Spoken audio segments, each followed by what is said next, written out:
नमस्ते, बबलीज कैफेटेरिया में आप सबका स्वागत है। उम्मीद करती हूँ आप सब अच्छे होंगे।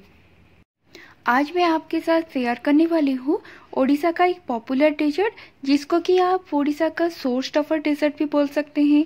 और ये जो डेजर्ट है, इसे भगवान जगन्नाथ जी के पास भोग के तौर पे भी चढ़ाया जाता है।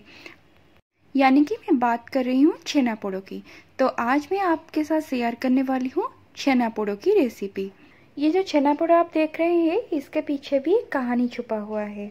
छेना पोड़ा को आप एक्सीडेंटल डिश भी बोल सकते हैं, क्योंकि ये किसी के गलती की वजह से पहली बार बन के तैयार हुआ था। वैसे उड़ीसा का हर जगह पे छेना पोड़ा बनाया जाता है, लेकिन नयागढ़ छेना पोड़ा बनाने में सबसे आगे है, क्योंकि पहली बार नयागढ़ में ही छेना पोड़ा बनाया गया था। 1946 में नयागढ़ में विद्याधर साहू करके एक हलवाई थे। एक बार उनके दुकान में बहुत सारे छेना बच गया था, तो छेना को कैसे स्टोर करके रखेंगे, यही सोच के उन्होंने पहली बार छेना के अंदर चावल का आटा, इलायची पाउडर और उसके साथ साथ काली मिर्च का पाउडर, ये सब डाल के छेना पोड़ा पीठा बनाया था। लेकिन उसका जो स्वाद था ज़्यादा अच्छा नहीं था, और उसका जो मेजरमेंट था वो भी प्रॉपर नहीं था। उसके बाद उनके बेटे सुदर्शन साहू जी ने छेना के अंदर प्रॉपर मेजरमेंट में सूजी, इलायची पाउडर वगैरह डाल के उसको कोयले की चूल्हे के ऊपर बैठा के, यानी कि बेक करके, फिर छेना पोड़ा को बनाया था। तो चलिए अभी छेना पोड़ा बनाना स्टार्ट करते हैं। छेना पोड़ा बनाने के लिए सबसे पहले दूध को उबालना है। मैंने यहाँ पे 1.5 लीटर दूध लिया है, और दूध को बीच बीच में इस तरह से चलाते रहेंगे ताकि उसके ऊपर कोई क्रीम ना आ जाए। इस तरह से कुछ टाइम के बाद दूध के अंदर उबाल आ जाएगी। फिर हम फ्लेम को बंद कर देंगे और दूध को कुछ समय तक ठंडा होने के लिए छोड़ देंगे। ये देखिए हमारा दूध अभी गर्म हो गया है, और मैंने उसको थोड़ा टाइम के लिए ठंडा होने के लिए, यानी कि 2 से 3 मिनट तक ठंडा कर लेंगे। फिर उसके अंदर हम नींबू का रस थोड़ा सा, यानी कि मैंने यहाँ पे 3 चम्मच नींबू का रस में 3 चम्मच पानी डाल के उसी को ऐड कर दूंगी। जो एक्चुअल में छेना पोड़ा बनाया जाता है, छेना बनाने के लिए छेने का पानी का इस्तेमाल किया जाता है। और आपके पास अगर छेने का पानी ना हो तो आप नींबू का रस या फिर विनेगर का इस्तेमाल कर सकते हो। एक साथ हम सारा मिश्रण नहीं डालेंगे, हम धीरे धीरे करके जो लिया था नींबू का रस और पानी का जो मिश्रण तैयार करके रखे थे, उसको हम धीरे धीरे करके ऐड करेंगे, नहीं तो जो छेना बनेगा वो ज़्यादा खट्टा हो जाएगा। अभी आप देख सकते हैं कि हमारा जो दूध था वो कडल हो गया है, और स्लाइट ग्रीनिश पानी भी आ गया है। उसका मतलब हमारा छेना अभी पूरी तरह से बन के तैयार हो गया है। एक छन्नी की मदद से हम पानी को हम अलग कर देंगे। रसगुल्ला बनाने के टाइम हम जैसे पतले कपड़े का इस्तेमाल करके छेने को पानी से अलग करते हैं, वैसे करने की जरूरत नहीं है। आप बस एक छन्नी की मदद से उसमें जो छेना है पानी से अलग कर लीजिए। उसके बाद हम ठंडे पानी से उसको अच्छी तरह से धो लेंगे छेना को, ताकि जो खट्टापन है विनेगर में या फिर नींबू के रस में वो अच्छी तरह से निकल जाए। फिर हम उसको इस तरह से 2 से 3 मिनट रख के फिर एक प्लेट के ऊपर हम इसे निकाल के ले लेंगे। और जो छेने का जो पानी हमने निकाला था उससे भी थोड़ा सा निकाल के रख देंगे, क्योंकि छेना पोड़ा बनाने के लिए छेने का पानी का भी जरूरत पड़ती है। छेना अभी भी थोड़ा सा गर्म है। छेना पोड़ा बनाने के लिए छेना थोड़ा गर्म होना जरूरी है, और उसके बाद हम छेना को थोड़ा टाइम के लिए मस लेंगे। लेकिन रसगुल्ला बनाने के टाइम जैसे ज़्यादा मसल के हम चिकना वाला छेना बना के तैयार करते हैं, वैस तरह से नहीं करना है। बस थोड़ा सा उसे मसलना है, क्योंकि छेना पोड़ा के अंदर जो ग्रेनी टेक्सचर है वो रहना जरूरी है। इसलिए हम इसे बस 4 से 5 मिनट तक मसल लेंगे। उससे ज़्यादा मसलने की ज़रूरत नहीं है, नहीं तो छेना अगर ज़्यादा स्मूथ हो जाएगा, यानी कि तो छेना पोड़ा का टेस्ट, उसका जो रियल टेस्ट है वो अच्छी तरह से नहीं आ पाएगा। इसलिए हम उसको ज़्यादा नहीं मसलेंगे। फिर उसके अंदर हम 2 चम्मच सूजी ऐड करेंगे। 1.5 लीटर दूध हमने लिया था, तो 1.5 लीटर दूध में जो छेना बना हुआ है उसके अंदर मैंने यहाँ पे 2 चम्मच सूजी ऐड किया है।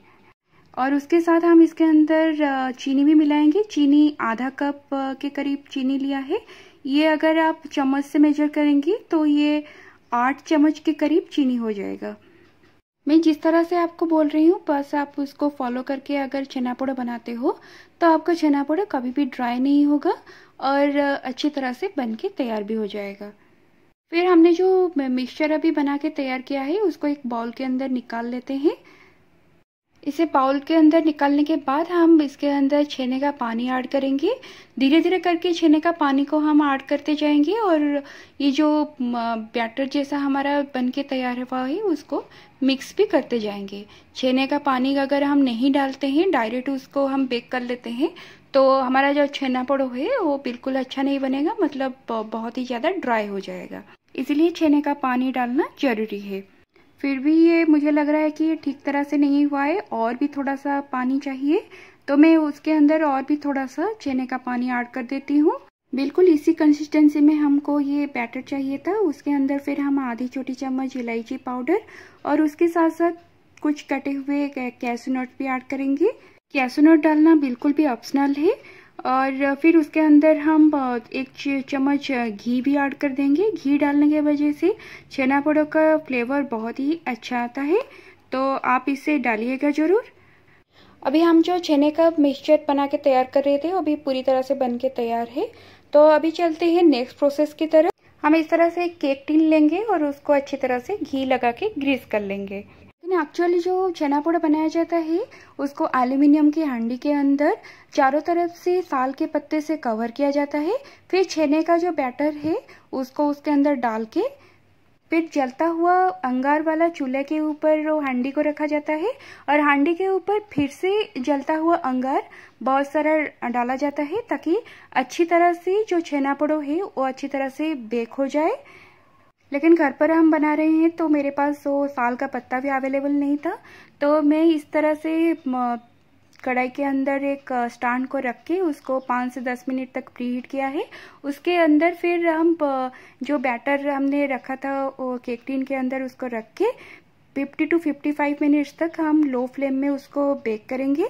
अभी आप देख सकते हैं कि चारों तरफ से हमारा जो छेना पोड़ा है वो चारों तरफ से ब्राउन हो गया है। और एक बार हम इसको चेक भी कर लेते हैं। आप एक चाकू के मदद से आप उसको चेक कर सकते हैं और आप देख सकते हैं कि अभी हमारा जो चाकू है पूरी तरह से क्लीन होके निकला है। उसका मतलब ये है कि हमारा जो छेना पोड़ा है पूरी तरह से बेक होके तैयार है। अभी उसको तुरंत नहीं निकालना है। इस तरह से कढ़ाई के अंदर वो 3 से 4 घंटे तक उसको रखेंगे। 3 से 4 घंटे के बाद वो पूरी तरह से ठंडा हो जाएगा, फिर हम जाके उसको डिमोल्ड करेंगे। अभी 3 घंटा हो गया है तो मैं उसको डिमोल्ड कर लेती हूँ। अभी आप देख सकते हैं कि हमारा जो छेना पोड़ा है नीचे से कितना अच्छे से बेक हुआ था। ये जो ब्राउन पार्ट है छेना पोड़ा का, इससे पता चलता है कि छेना पोड़ा हमारा अच्छी तरह से बेक होके तैयार हो चुका है। मैं आपको एक काट के भी दिखा देती हूँ। ये कटा हुआ पीस आप देख सकते हैं कितना अच्छे से बना हुआ है, अंदर से कितना अच्छा है और काफ़ी थिक भी है। लेकिन आपके पास अगर साल का पत्ता अवेलेबल हो तो आप साल का पत्ता जरूर इस्तेमाल कीजिएगा, क्योंकि छेना पोड़ा का असली टेस्ट साल के पत्ते के साथ ही आता है। जैसे हम केक बनाने के टाइम हर साइड से बटर पेपर से केक टिन को कवर कर लेते हैं, बस उसी तरीके से आपको साल के पत्ते से कवर कर लेना है और ऊपर से भी एक साल का पत्ता डाल के फिर अच्छी तरह से उसको बेक करना है। ये आप देख सकते हैं कि हमारा छेना पोड़ा कितना सॉफ्ट बना हुआ है और अंदर से भी कितना जूसी भी दिख रहा है। तो देखा ना आपने छेना पोड़ा बनाना कितना इजी है। बस मैंने जिस तरह से ही बोला है उसी मेजरमेंट में ही आप सारे इंग्रेडिएंट्स को डालिएगा तो आपका जो छेना पोड़ा है अच्छी तरह से बन के तैयार हो जाएगा। आप भी इस तरह से छेना पोड़ा घर पर जरूर ट्राई कीजिए और आपके अनुभव मेरे साथ जरूर शेयर कीजिएगा। साथ ही में अगर मेरी रेसिपीज आपको अच्छी लगती है तो चैनल को सब्सक्राइब करना और मेरी रेसिपीज को ज़्यादा से ज़्यादा शेयर करना भी ना भूलिएगा। तो इसी उम्मीद के साथ आप सबसे अभी विदा ले रही हूँ। फिर मिलते हैं और एक नई रेसिपी के साथ। तब तक अपना खूब ख्याल रखिएगा। गुड बाय, नमस्ते एंड टेक केयर।